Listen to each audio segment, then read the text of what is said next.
Next যে কোশ্চেনটা আমরা করবো আগের দিনের যে কোশ্চেনটা তার থেকে আলাদা। কোশ্চেনটা হচ্ছে সিইটি 1991 সালে এসেছে সেন্ট্রাল ইঞ্জিনিয়ারিং এক্সামের।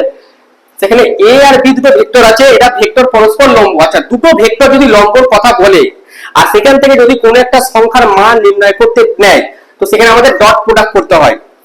লম্ব হওয়ার শর্ত থিটা হচ্ছে আমাদের 0 ডিগ্রি, সরি থিটা 90 ডিগ্রি। লম্ব হওয়ার শর্ত থিটা 9, এবার থিটা 90 ডিগ্রি। আচ্ছা, এ ডট বি সমান আমরা কি জানি? এ ডট বি সমান এ বি কস থিটা। এবার থিটার জায়গায় তুমি যদি 90 ডিগ্রি বসাও তাহলে পুরো মানটা হয়ে যাবে 0। সেক্ষেত্রে এ ডট বি, এটাই হচ্ছে আমাদের লম্ব হওয়ার শর্ত। তাহলে এ ডট বি দিয়ে যদি তুমি করো এখান থেকে এই দুটো ভেক্টরকে ডট প্রোডাক্ট নাও, তাহলে তোমার সি এর মান বেরিয়ে যাবে। করে দেখি, এ বলেছে 5i, ঠিক আছে, plus 7j plus minus 3k, এটা হচ্ছে এ ভেক্টর। আর বি ভেক্টর কি বলেছে? বি ভেক্টর বলেছে 2i plus 2j minus ck, এটা ইকুয়াল টু 0। এটা এ ভেক্টর, এটা বি ভেক্টর, এই দুটো ভেক্টরকে ডট প্রোডাক্ট করো।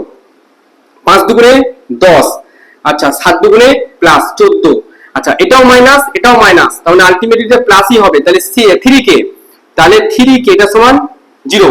তাহলে 3k সমান আমরা লিখতে পারি মাইনাস 24, 10 আর 10 20 4 24, তাহলে k সমান এলো মাইনাস 8। k সমান না, c সমান, এটা হবে c, তাহলে 3c, এটা c, তাহলে c সমান এলো আমাদের মাইনাস 8। অ্যান্সার ডি, সিইটি 1991 সালের কোশ্চেন।